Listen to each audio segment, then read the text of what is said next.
Thank you for tuning into Press TV. This is Iran, the program that will give you a genuine view of our world today.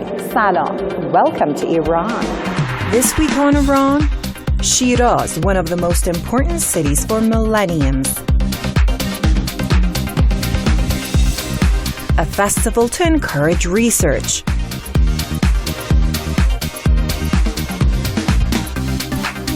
Historical monuments in Qazvin.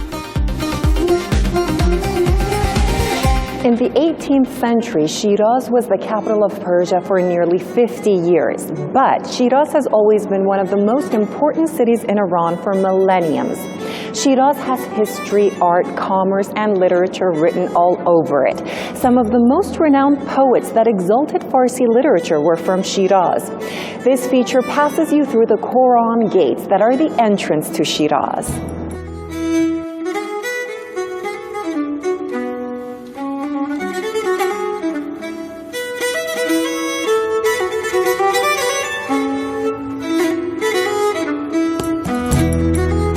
In the old days, people that wanted to visit the city of Shiraz would go through this gate. It's called the Quran Gate.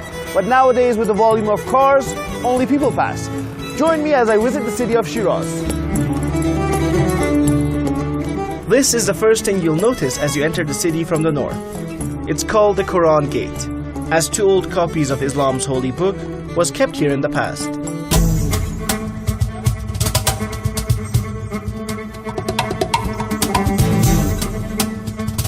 Just at the entrance of the city also lies the statue of Haju Kermani, a poet and mystic from the 14th century. His poems are mostly about spirituality. His works are believed to have influenced another Iranian poet called Hafiz, which we'll get to later in this program. Haju Kermani traveled to many lands during his time, but that stopped when he came to Shiraz. The city of Shiraz is known for its poets and poetry. Many renowned Iranian poets lived here. Haju Kermani, when he visited the city of Shiraz, he never left. This is likely because the rulers of this land valued arts. The Arg of Karim Khan is a citadel built during the 18th century as the living headquarters of Karim Khan Zand himself. Later it was a prison, and now it's a museum, which we can enter. Karim Khan Zand founded the Zand dynasty and declared Shiraz his capital, and thus many buildings were erected in this city during his rule. The architecture of the citadel combines military and residential architecture, as it was the home of Karim Khan Zand and also the head of his military headquarters.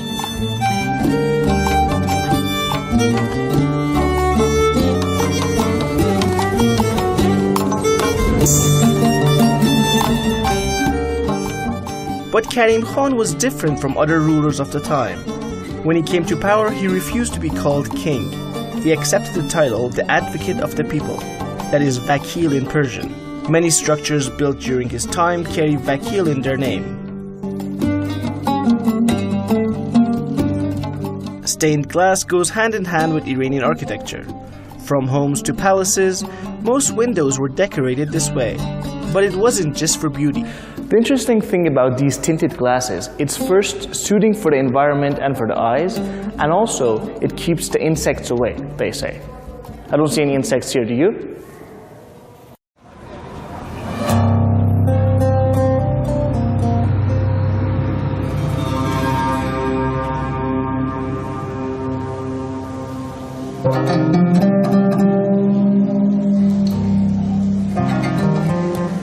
Next stop is the Vakil bathhouse, a place where people from all walks of life would chit-chat and also bathe. At the entry, every part of the society had their own section, and many of the people's problems were resolved just here. It was like the city's or the town's informal council. And about the building itself, pictures do the talking.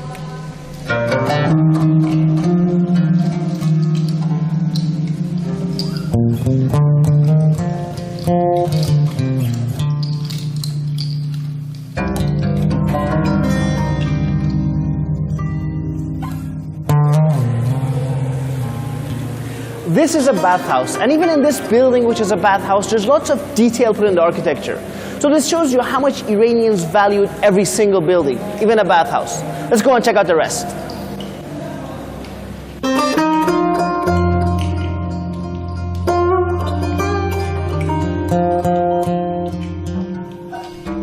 Walking through this bath, I saw wall after wall of detail put in the making, and it's quite big for a place to bathe. But this also shows this place was more like a hangout or a place they would spend hours in, not just a quick shower like we do today. And may I remind you, they didn't shower every day in the old days. This place was way more than a bathhouse. Like for example, here you can see one person's having a scrub, the other's having a massage, and of course, one of them is bathing. And on the other side, when we look at it here, there's one person getting a haircut, a shave, and that guy there got his tooth pulled out.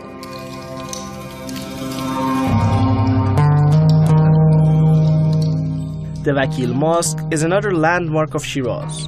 The 48 columns in its prayer hall, carved in spirals, are one of its outstanding features.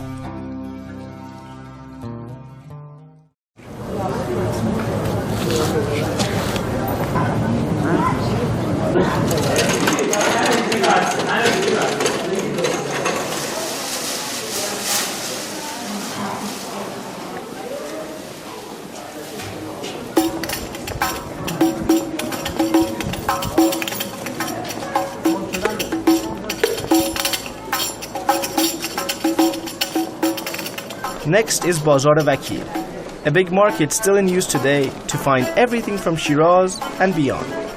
From spices and herbs to sweets and confectionery, and many, many more, this is the place to visit. You can find every kind of souvenir here, many cool things you can buy, and every quarter has its own goods. One unique part in this bazaar is where several hallways meet.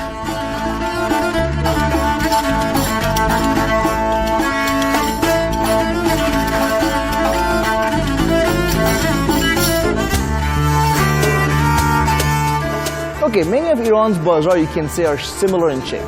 But the difference for the bazaar in Shiraz is this little part here. It's called the Saray Moshir, where you can get your hands on many little things like little antiques, little jewelry, or little souvenirs where you can take home.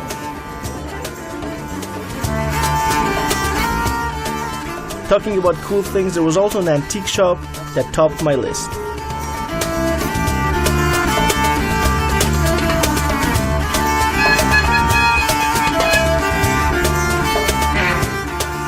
The Vakil Bazaar is one of the longest stretching and most famous bazaars in Iran.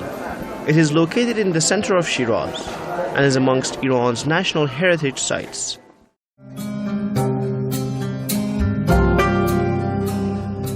Saadi, another one of the renowned poets of this land.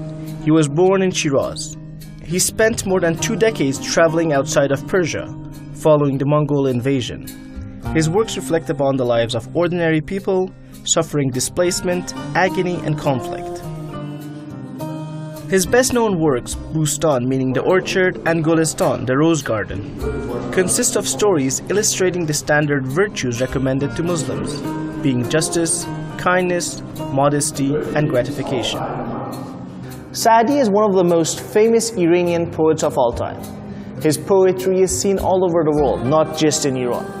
One of the verses that is seen in the UN building in New York is, "All men and women are to each other the limbs of a single body, each of us drawn from life's shimmering essence, God's perfect pearl.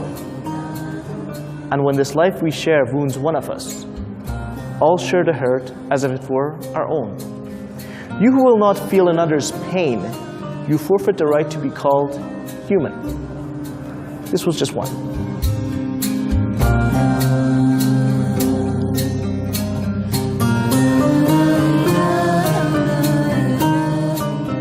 And talking about flowers and gardens, the city of Shiraz is also famous for its Persian gardens.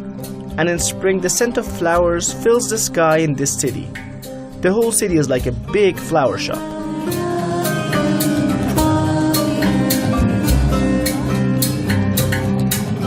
And last but not least is Persian poet Hafez.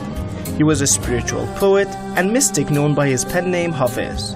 It means a person that knows the Quran by heart. It is believed that he also knew the works of Saadi, Rumi, and several other poets by heart too. His mausoleum located in a garden is where people gather to recite his poems, relax, and enjoy the environment. It's a popular hangout for artists in Shiraz. هر کی میاد اینجا اینو بدونین حافظ نسل چون به عشقش به باور رسید. از همتون التماس دعا دارم.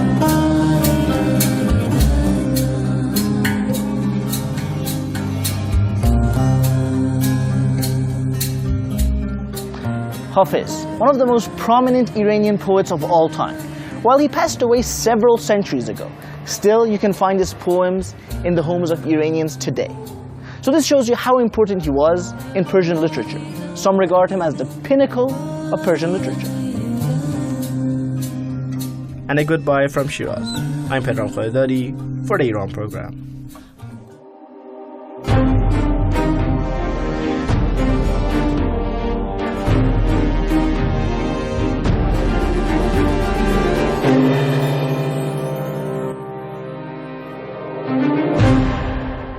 Creativity and ideas are not accidental. That's the motto of this year's Salam Cup Festival.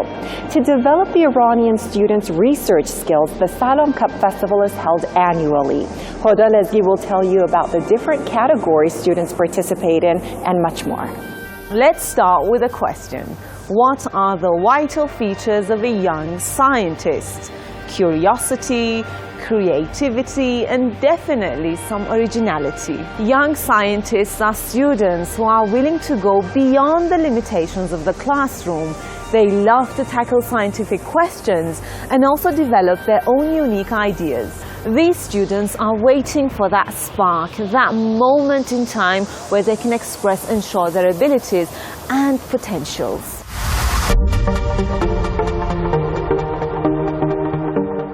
For the youth, life is about adventure and awakening. It's that time of life when you have the courage to be creative and original.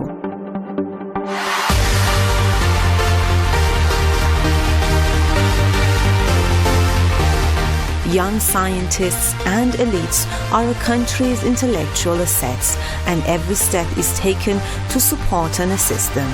Different research and science festivals are a golden opportunity for the youth to display their talents and showcase their intellectual abilities.